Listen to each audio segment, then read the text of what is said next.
और हमारी घरों की छतों पर हमारी बहन बेटियां उन्हें तकती हैं और ये लुच्चा लफंगा 20 रुपए का चश्मा लगा के और फटी हुई पैंट पहन करके ऐसे नाचता है जैसे अमेरिका से कोई फिल्मी स्टार आया है। हाँ, अरे बुरा जाना, बोलो क्या अच्छा लगता है आपको? एक बार मेरे गांव में इस तरह के हालात थे हजरत, और मैंने जब मंजर देखा, अल्लाह की कसम कहता हूं मुझे रोना आ गया। मैं सोचने लगा किस काम के आलिम हैं हम कि अपनी कौम को बेदार नहीं कर सकते। सिर्फ मौलवियों की जिम्मेदारी नहीं है, कौम की अच्छे रास्ते पर चलाना आपकी भी जिम्मेदारी है। पकड़े जाओगे खुदा के यहां अगर हमने अपने गलत कामों पर कंट्रोल नहीं किया तो। मेरी बात आपको समझ में आ रही है? बोलो भाई, अगर इमाम साहब कोशिश करते हैं तो कमेटी वाले इमाम साहब का ही बोरिया बिस्तर बनवा देते हैं। हाँ, इमाम को बदलो, जो हमारे बाप दादा से चला आ रहा था वही करेंगे। अगर यही हालात रहे और उलमा की इसी तरह से तौहीन करते रहे तो फिर और ज्यादा सजा भुगतने के लिए तैयार रहो। और अगर अपने हालात में तब्दीली चाहते हो, इज्जत की जिंदगी चाहते हो तो मुसलमान बन के जियो। और सुनो, एक हदीस पेश कर रहा हूं, अगर हो सके तो अमल कर लेना। अल्लाह के नबी फरमाते हैं, सुन मेरी बहन, और बुराइयां तो बहुत हैं मगर सबसे बुरी रस्म हमारे यहां जो है जहेज है, जहेज। हाँ, 200 रुपए रोज कमाता, 200 रुपए, और जहेज में चाहिए बुलेट, 1 लाख की मोटरसाइकिल, और शादी के 8 दिन बाद वो बिक जाएगी क्योंकि तेल डालने के लिए मिस्टर जी पे पैसे ही नहीं है। सारा जहेज तय। इधर सुनिए, बुरा मत जानिएगा। और एक दिन पहले फोन करके कहते हैं कि भाई जहेज भले से कम देना मगर बारातियों की इज्जत का ख्याल रखना, बारातियों की इज्जत का बहुत ख्याल, बेइज्जती न होने पाए हमारी। तो क्या मुसलमानों तुम्हारी सारी इज्जतें बारात में रह गई हैं क्या? ज्यादा खाने को मिल जाए तो इज्जत, तो कम खाने को मिले तो बेइज्जती हो गई आपकी। चुप रहो, इन्हीं फजूल खर्चियों की वजह से आज जिसकी 3 बेटियां जवान है मियां, रातों में उसे नींद नहीं आ रही है। और हमारी फजूल खर्चियों की वजह से हमारी बेटियों की उम्र बढ़ती जा रही है। पता ये चला कि अच्छी खासी मोमिन के घर में पैदा होने वाली बच्ची गैर मुस्लिम के साथ भाग करके चली गई। अगर कौम की एक बेटी गई है तो ये मत समझना कि उसकी गई है। अगर कौम की एक बेटी गई है तो पूरी कौम मुस्लिम की इज्जत का जनाजा निकला है। अरे भाई, मेरी बात समझ में आ रही है आप लोगों को? थोड़ा सा बोलते रहिए। तो और हमारे बाराती लोग, खुदा का वास्ता देकर के कहता हूं कि बारातों में जाना कम कर दो। 50 आदमी, 20 आदमी, 10 आदमी, बास फैमिली छोटी होती है, बास बड़ी होती है, कम से कम लोग जाइए। और कोई आदमी नहीं चाहता कि मेरे घर पर आया हुआ मेहमान खुश होकर के न जाए, अपनी हैसियत से बढ़कर के खिलाता पिलाता है। मगर ये जाएंगे मिस्टर जी और मियां 20 रुपए की पानी की बोतल, थोड़े से हाथ धुलेंगे, थोड़ा सा पिएंगे, थोड़ा सा फेंकेंगे। यानी इतने बड़े नवाब के लखनऊ के नवाब भी अपनी कब्रों से देख लें तो शर्मिंदा हो जाएंगे कि अच्छा हुआ हम पहले ही मर गए, वरना हमसे बड़े नवाब तो 21वीं सदी के लोग थे। हाँ, और चिकन फ्राई पेट भर के खाने के बाद कहते हैं अम्मा मियां नमक कम था। और अगर खाना थोड़ा सा ठंडा हो गया तो कहते हैं कि रात में ही पका के रख दिया था क्या? यह हालात है हमारे। अल्लाह फरमाता है वलिल्लाहिल इज्जतु वली रसूलिही वलिल मुमिनीन। इज्जत अल्लाह के लिए है, इज्जत रसूलुल्लाह के लिए है, और इज्जत हर मुसलमान कलमा पढ़ने वाले के लिए है। तो आप तो हमेशा इज्जतदार हो, इसलिए इस बनावटी इज्जत के चक्कर में क्यों पड़े हो? अभी मैं पूछूं कि सबसे अच्छी शादी कौन सी है तो कहेंगे हजरत जिसमें खड़े होकर के खाना हो, 10-10 तरह के आइटम हो और इंतजाम बेहतरीन होटल में हो, या आपकी और हमारी सोच। लेकिन मुसलमान तेरे नबी फरमाते हैं इन्ना आज़मन निकाह बरकतन ऐसरुहु न, नबी फरमाते हैं बेशक सबसे ज्यादा बरकत वाला निकाह वो है जो कम से कम खर्च में मुनक्किद हो जाए। आवाज आनी चाहिए सुभान अल्लाह। सबसे बेहतरीन शादी वो है जो कम से कम खर्च में मुनक्किद हो जाए। और जहेज जमीनें बेच बेच के लोग शादी कर रहे हैं, बोलो ऐसे ही ना, हमें जमीनें बेच रहे हैं लोग शादी के लिए। आप मुझे बताइए कि कल को महंगाई भी बढ़ जाएगी और जमीनें भी कम हो जाएंगी और आपके घर में 4-5 पोतियां होंगी, बताओ तब क्या करोगे? इसलिए अपने हाथ से अपने पैर पर कुल्हाड़ी न मार मुसलमान। खुदा का वास्ता, मस्तान शाह का वास्ता देकर के कहता हूं मेरे सुन्नी भाइयों, अपनी फजूल खर्चों पर कंट्रोल कर लो, वरना बैठ करके रोगे रो। कम से कम खर्च में शादियां करो। और अमीरों से गुजारिश करूंगा, ये मेरे सेठ जी, आपके पास पैसा है तो खुदारा इतना खर्च ना करो कि गरीब अपने जज्बात से खेल जाए। अगर अल्लाह ने नवाजा है और ये अमीर लोग कम खर्च में शादी करेंगे तो इन्हें देख करके गरीब लोग भी कम खर्च में शादी कर लेंगे। और ये मत सोचना कि मेरी लड़की की शादी हुई थी तो 10 लाख उठे थे, अब मेरे लड़के की होगी तो समझी के 15 लाख उठवाऊंगा। अम्मा मियां, आज आप दूसरे के लिए अच्छा सोचो, कल तुम्हारे लिए भी अच्छा सोचने वाला मेरा रब पैदा फरमा देगा। हमारे उस्मान हरवनी साहब आए हुए हैं, उनसे माजरत चाहूंगा कि आपको भी वक्त दिया जाए, आप ही का वक्त है, लेकिन मेरी कोशिश है कि कौम में कुछ सुधार आ जाए। और सुनिए एक बात, तिरमिज़ी शरीफ की हदीस सुनो। अल्लाह के नबी फरमाते अअलिनु हाज़न निकाह वजअलूहु फिल मसाजिद, नबी फरमाते हैं निकाह को ऐलान करके करो और निकाह को मस्जिदों में मुनक़्क़िद किया करो। बोल दो सुभान अल्लाह। मस्जिदों को, निकाह को कहां करो? अरे बोलो भाई, मस्जिदों में निकाह करो। मगर हाय रे, शरीयत से दूरी का नतीजा, अगर आज किसी का निकाह मस्जिद में होता है तो आपस में चर्चा होती है कि अब बहुत गरीब लड़का था क्या। और ये भी मसला सुन लो, अगर निकाह को यहां कराएगा यहां हो जाएगा, लखीमपुर के होटल में कराएगा वहां हो जाएगा, शराइत पा लिए जाए छप्पर के नीचे कराएगा वहां हो जाएगा।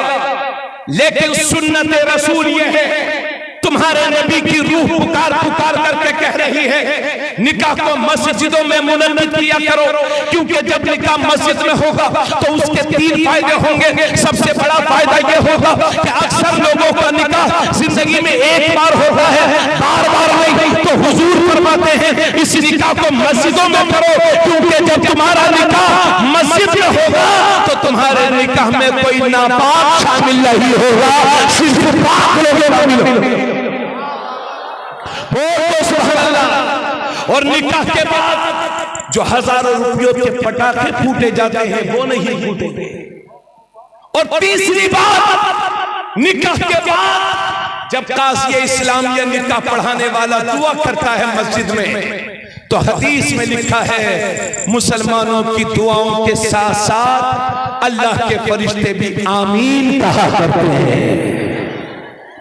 इसलिए आज फिर हजरत मस्तान शाह को गवाह बना करके तबरेज़ आलम कादरी ऐलान करता है कि इंशाअल्लाह जहां तक मेरे खानदान में मेरी चलेगी, अपनी बच्चियों के निकाह इंशाअल्लाह मस्जिदों में कराऊंगा। बोलो सुभान अल्लाह। नौजवानों को मैं दावत दूंगा, निकाह को मस्जिदों में मुनक़्क़िद कराओ, तुम्हारे घरों की फिजूल खर्चियां खत्म हो जाएगी, बरकतें मिलेंगी। ये मेरे नबी की सुन्नत है। और सुन मेरी बहन, जब निकाह आसान होगा तो हमारे पास देखिए आज मुसलमानों को सबसे ज्यादा जरूरत इस बात की है कि अपने बच्चों को पढ़ाई लिखाएं, मगर सबसे ज्यादा चिंता हमें किस बात की रहती है कि 3 बच्चे हैं, 5 बच्चे हैं, तो इनकी शादी कैसे होगी। यही है ना। इसलिए अल्लाह का वास्ता देकर के कहता हूं, मेरी कौम के नौजवानों, जिन हाथों को ससुराल के आगे फैलाते हो, काश रातों में उठ उठ करके उन्हीं हाथों को अपने रब के हुजूर फैला दो, तो मेरा रब इतना देगा कि तुम्हारी नस्लों से गरीबी खत्म हो जाएगी। जो अब कोई आदमी नहीं चाहता कि मेरी बेटी मेरे घर से जाए तो खाली हाथ भेजो। हर आदमी अपनी हैसियत से बढ़ करके अपनी बेटी को देता है, नवाजता है। समझ में आ गई बात। और सुन मेरी बहन, इतनी भारी मैदान में आई हो तो औरतों का भी हक बनता है कि नहीं। अरे देव सुनो भाई, आज हमारी शादियों में जहां बहुत सारी अच्छाइयां हैं और बुराइयां हैं, वहां एक बहुत बड़ी वजह बुराई और भी है। वो ये कि अगर पोते की शादी है या नवासे की शादी है तो मियां नानी हो गई है 60 साल की, दादी हो गई है 55 साल की। मगर वाह रे वाह, अगर पोते या नवासे की शादी हो गई है तो हाय नानी और दादी अम्मा तेरा मेकअप, पोता भी शर्मिंदा हो जाता है। आदि आदि आस्तीन के कपड़े पहन करके ये शादियों में शरीक होती है। सुन मेरी बहन, जो इस्लाम तुझे मस्जिद जाने की इजाजत नहीं देता, वो इस्लाम तुझे मजार जाने की इजाजत कैसे दे सकता है। और सिर्फ मजारों पर जाना ही नाजायज और हराम नहीं है, उस शादी में भी जाना नाजायज और हराम है कि जहां बेपर्दगी होती है। पिछले 2 साल से तवज्जो चाहूंगा, अपने मुल्क में मसला हिजाब का छिड़ा हुआ है, यानी मुसलमान औरतें सर पर जो कपड़ा रख लेती हैं उसे हिजाब कहा जाता है। कर्नाटक में स्कूलों पर बोर्ड लगा दिए गए कि हिजाब पहनने वाली लड़कियां हमारे यहां नहीं पढ़ सकती। नतीजा यह हुआ कि मसला हाई कोर्ट में पहुंचा और हाई कोर्ट से सुप्रीम कोर्ट में पहुंचा। और ये हमारी गोदी मीडिया ये पूरी दुनिया में चिल्ला चिल्ला के बता रही थी कि पर्दा मुसलमानों का आपसी कल्चर है, अल्लाह और उसके रसूल का हुक्म नहीं है। इस बहरी गूंगी मीडिया को बता दो कि लफ्ज़ हिजाब कुरान में 1 बार नहीं बल्कि 7 बार आया है। कितनी बार? 7 बार आया है लफ्ज़ हिजाब। मगर हम क्या करें, हमारे ही लोग तो अपनी तौहीन कराते हैं। अगर किसी के जेब में 2 रुपया आ गए, अगर पठानपुरवा में 3-4 मंजिला मकान बन गया, या 1000 बीघा सैकड़ों बीघा की खेती आ गई, या कुछ पढ़ लिख गए, तो क्या कहते हैं मालूम है? क्या कहते हैं? कहते हैं अम्मा मियां दिल का पर्दा होता है, दिल का, आंखों का पर्दा थोड़ी होता है। हमारी बेटी तो दिल की बड़ी अच्छी है। अब मैं लोगों को इल्म नबी के इल्म गैब पर शक है और आप अपनी बेटी का दिल देख रहे हैं। आपको मालूम है आपकी बेटी का दिल कैसा है? कि हमारी बेटी तो दिल की बहुत अच्छी है। जब मैं बरेली शरीफ में था तो एक साहब बोले, हजरत हमारी लड़की तो बहुत अच्छी है, घर से रश्ते में हिजाब पहन के जाती है, ऑफिस में जाती है, सीधे घर से वहां से घर आती है। बस हमारी बेटी तो दिल की बहुत अच्छी है। अम्मा मियां सुनो, पहले नजर भटकती है तो दिल में खटक पैदा होती है, और जब दिल में खटक पैदा होती है तो शहवत का गलबा होता है, और जब शहवत का गलबा होता है तो इरादे जन्म लेते हैं, और जब इरादे जन्म लेते हैं तो इंसान का ये कदम ज़िना की तरफ बढ़ता है। ज़िना से नस्ल खराब होती है, ज़िना से खानदान खराब होते हैं, ज़िना से मुआशरा बिगड़ता है। इसलिए मेरी बहन, दिल का पर्दा बाद में है, आंखों का पर्दा पहले है। ज़िना की पहली सीढ़ी है बदनजरी, क्योंकि जब नजर भटकती है तब दिल भटकता है, और जब दिल भटकता है तो ये बुरे काम होते हैं। इसलिए मेरी बहन, दिल का भी पर्दा होता है। और ये मेरे मुसलमान भाइयों, कि आपकी बीवी का दिल, मेरी बीवी का दिल, आपकी बेटियों के दिल, मेरी बेटी के दिल, आपकी माँ का दिल, मेरी माँ का दिल, क्या नबी की बीवियों से भी ज्यादा पाक और साफ हो सकता है? आओ सुनो नबी की हदीस, तिरमिज़ी शरीफ है। अल्लाह के नबी के सहाबी हैं हजरत अब्दुल्ला इब्ने मक्तूम, एक दिन मेरे नबी तशरीफ फरमा है और साथ में नबी की दो बीवियां हैं, एक का नाम है हजरत उम्मे सलमा और दूसरी का नाम है हजरत मैमूना। दोनों मेरे नबी की खिदमत में हाजिर है।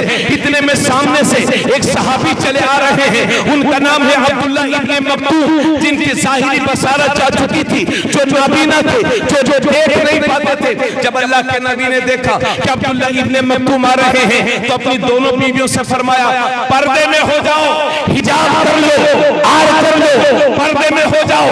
अब्दुल्ला इब्ने मक्तूम आ रहे हैं तो हजरत उम्मे सलमा से रहा ना गया, अर्ज करती है, या रसूल अल्लाह, या अब्दुल्ला इब्ने मक्तूम ही तो है, ये तो नाबीना है, ये हमें देख थोड़ी रहे हैं।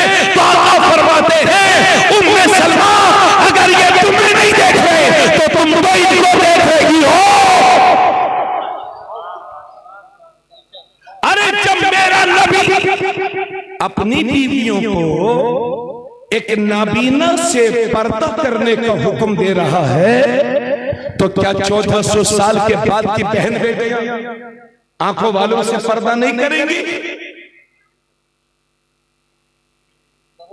देहातों में हजरत ये होता है, देहातों में कहा गए भाई मोहन साहब अच्छा बैठे। देहातों में यह होता है कि अगर किसी आदमी को किसी के घर जाने की जरूरत है तो डायरेक्ट मियां उसके घर में घुस जाते हैं कि कहां गए भाई प्रधान जी, कहां गए ठेकेदार जी, कहां गए हाजी जी और नमाजी जी। मियां सीधे घर में चले जा रहे हैं। इस्लाम इसकी इजाजत नहीं देता। इस्लामी तरीका यह है कि अगर किसी के घर जाना हो, तवज्जो जो हुआ बस आखिरी बात, अगर किसी के घर जाना हो तो पहले दरवाजे पर दस्तक दीजिए और बाबाज़े बुलंद सलाम कीजिए, फिर सामने से हट जाइए ताकि कोई औरत दरवाजा खोले तो डायरेक्ट उसकी नजर आप पर न पड़े। घर में अंदर से जाने की इजाजत मिले, औरतें पर्दा कर लें तो जा सकते हैं, वरना जायज नहीं है। नबी फरमाते हैं, बेहतरीन मेहमान वो है जो दूसरों के घर जा करके अपनी नजरों को कंट्रोल में रखे। इसलिए लोगों, दोस्ती यारी घर के दरवाजे के बाहर रखा करो। कितने घर बर्बाद हो गए दूसरों के बैठने की वजह से। इसलिए अपने घरों में पर्दे का एहतमाम कर। और सुन मेरी बहन, आखिरी बात अर्ज कर रहा हूं, परेशान ना हो। सुन मेरी बहन, आज हमारी बेसब्री का आलम यह है कि हमारी माँ बहनें कभी मार्केट में टहल रही हैं, कभी 10 मुहर्रम को मेलों में शरीक हो रही हैं, कभी कव्वाली में शरीक हो रही हैं, कभी इधर उधर जा रही हैं। सुन मेरी बहन, और आलम यह है हमारी माँ बहनों की बेपर्दगी का। अगर किसी का इंतकाल हो जाए, किसी का इंतकाल हो जाए तो हम देखते हैं कि बहन अलग रो रही है, बेटी अलग रो रही है, माँ अलग रो रही है। यानी एक जनाजा तो ये लेटा हुआ है और 2-4 बेहयाई के जनाजे इधर निकले हुए हैं, सीना खुला हुआ है, बाल खुले हुए हैं और मियाँ रो रही हैं। बेसब्री का आलम है। यह हमारी बहनों की आम आदतें होती हैं। पड़ोस वाली औरतें अलग रो रही हैं, रिश्तेदारों की औरतें अलग रो रही हैं। सुन मेरी बहन, अपने नबी की सहाबिया का जिक्र। मेरे नबी की एक खातून सहाबी हैं जिनका नाम है हजरत उम्मे खल्लाद। उनका जवान बेटा मेरे नबी के साथ जंग में गया हुआ था और वो वहीं पर शहीद हो गए, वहीं पर कत्ल कर दिए गए।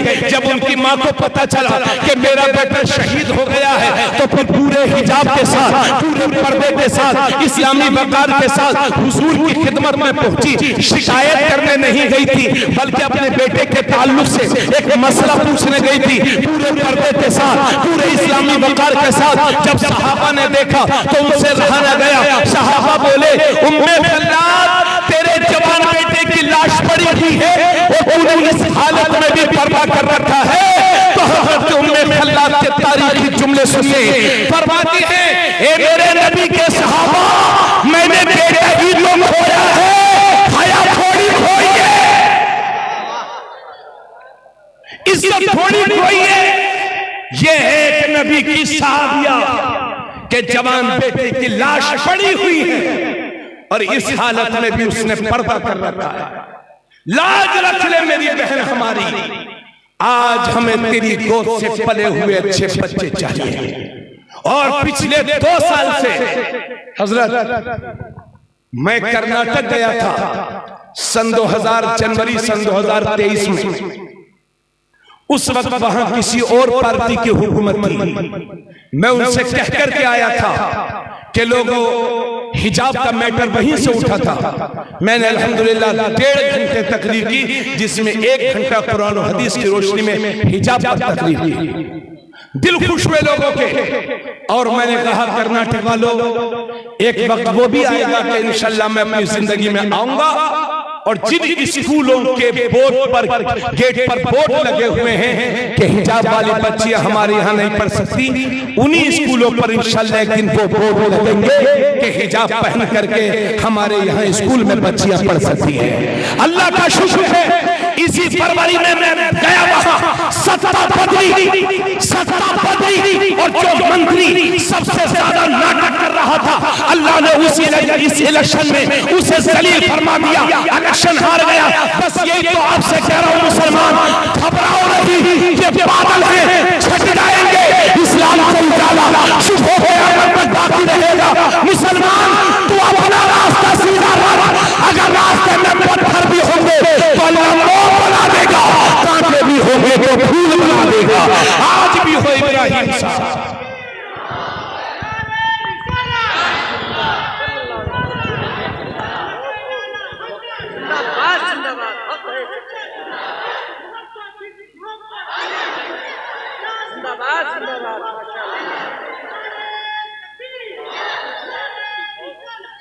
आज भी हो इब्राहिम सा ईमा पैदा, आग कर सकती है अंदाज़े गुलिस्तान पैदा। घबराओ नहीं, फिक्र न करो, वंतुमुल आलौना इन कुंतुम मुमिनीन। तुम ही बुलंद रहोगे, तुम ही मुअज़्ज़ज़ रहोगे। शर्त यह है कि मोमिन कामिल बन जाओ। आखिरी जुमला, इजाजत है मौलाना रिजवान साहब, इजाजत है? आखिरी बात कह रहा हूं, याद रखिए, हमारी बदअमलियों के नतीजे में दूसरी कौमें हमसे बदसन हो गई हैं। अब वो हमारा कुरान नहीं पढ़ती, हमारी हदीस नहीं पढ़ती। लोग हमें देखेंगे और इस्लाम को समझने की कोशिश करेंगे। एक जमाना वो था, अशरफ बिलाली साहब, एक जमाना वो था कि लोग दाढ़ियों वालों से सौदा खरीदते थे, क्योंकि उन्हें मालूम था ये दाढ़ी वाला है, ये कम नहीं तो देगा। एक जमाना वो था कि लोग मुसलमानों के साथ बिजनेस में पार्टनरशिप करते थे, क्योंकि उन्हें मालूम था ये मुसलमान है, ये मर तो जाएगा मगर धोखा नहीं देगा। आज जितने झूठे हैं वो मुसलमानों में, जितने शराबी कबाबी ज्यादा है वो मुसलमानों में। रात के 12-12 बजे तक तुम्हारे घरों में फिल्मी ड्रामे देखे जाते हैं, तुम कहां से सरगर्म करोगे? जिन घरों से कुरान की तिलावत की आवाज आती थी, आज सुबह तक 10 बजे तक पड़े पड़े सोते रहते हैं। याद रखिए, अब हमारा कोई कुरान नहीं पढ़ेगा, लोग हदीस नहीं पढ़ेंगे, लोग हमें देखेंगे और इस्लाम को समझने की कोशिश करेंगे। इसलिए मेरे नौजवान दोस्तों, तुम्हें दावत दूंगा, तुम चलते फिरते इस्लाम बन जाओ, चलते फिरते इस्लाम बन जाओ। अगर तुम खड़े हो और मस्जिद से आवाज आ जाए अल्लाह अकबर अल्लाह अकबर, तो दुनिया का सारा काम छोड़ करके मस्जिद का रास्ता ले लो, ताकि दुनिया को पता चल जाए मुसलमान का सर इधर उधर नहीं झुकता, मुसलमान का सर सिर्फ एक अल्लाह के लिए झुकता है। ऐसे बन जाओ, जब बोलो तो सच बोलो, जब ज्यादा करो तो निभाओ। अगर तुम्हारे पड़ोस में कोई गैर मुस्लिम भी रहता हो तो उसके साथ ऐसा सुलूक करो कि वो भी तुम्हारे नबी की सीरत पढ़ने पर मजबूर हो जाए।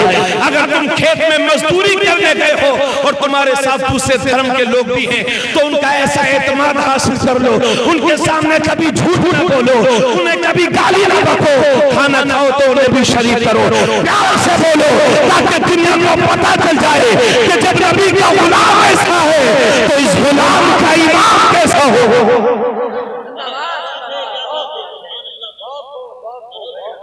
मेरी बात समझ में आ रही है आप लोगों को? बस मैं तकरीर खत्म कर रहा हूं। और लोगों, कोई भरोसा नहीं जिंदगी की शाम कब हो जाए, कोई भरोसा नहीं। इसी पठानपुरवा में आपसे बड़े बड़े पठान सोए हुए होंगे, आपसे बड़े बड़े शेख अंसारी और दूसरी कास्ट के लोग सोए होंगे। मुझ जैसे खतीब इसी हिंदुस्तान के सीने में बहुत दफन है। आप जैसे सामीन सो रहे हैं। आज से 50 साल पहले पठानपुरवा में कौन कौन था, लोग उनका नाम तक नहीं जानते हैं। ऐसे ही दुनिया हमें भूल जाएगी। 4 आदमी उठा करके हमें कब्र में दफन कर देंगे। इसलिए मेरे दोस्त, जीते जी अल्लाह को राजी कर ले। नाजुक वक्त से गुजर रहा है मुसलमान, सच्चा पक्का मुसलमान बन जा।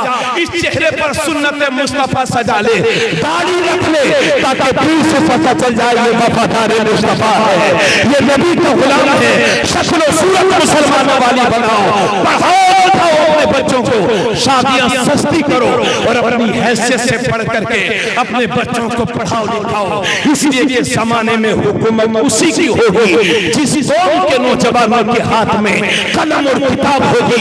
और याद रखिए, दुनिया की सारी किताबें, दुनिया के सारे सब्जेक्ट, दुनिया के सारे विषय ये डिग्री होल्डर बनाते हैं और कुरान बेहतरीन इंसान बनाता है। इसलिए जो चाहे पढ़ाओ, मगर अपने बच्चों को कुरान की तालीम जरूर दो। पठानपुरवा में 4 मस्जिदें हैं, 4 मस्जिदों के साथ साथ वहां मकतब भी होने चाहिए। और ये मिशन छेड़ दो कि पठानपुरवा का कोई भी बच्चा बगैर कुरान पढ़ा ना रह जाए। और सिर्फ वो बच्चा आपका नहीं है जो आपके घर में पैदा हुआ है, बल्कि हर वो बच्चा आपका बच्चा है जिसकी जबान पर कलमा शरीफ जारी होता है। इसलिए आपस में एक दूसरे की टांगे खींचने की कोशिश मत करो, गीबत न करो, किसी मुसलमान को हकीर न समझो, अल्लाह से डरो, नमाजों का एहतमाम करो, सच बोलो, शादियां सस्ती करो, अपने बच्चों को पढ़ाओ लिखाओ, ईमानदारी की मिसालें कायम कर दो, ताकि आने वाली नस्लें तुम पर नाज करें कि मोहम्मद से वफा तूने हुक्म तेरे हैं, ये जहां चीज है क्या लहो कलम तेरे हैं, वमा अलैना इल्लल बला।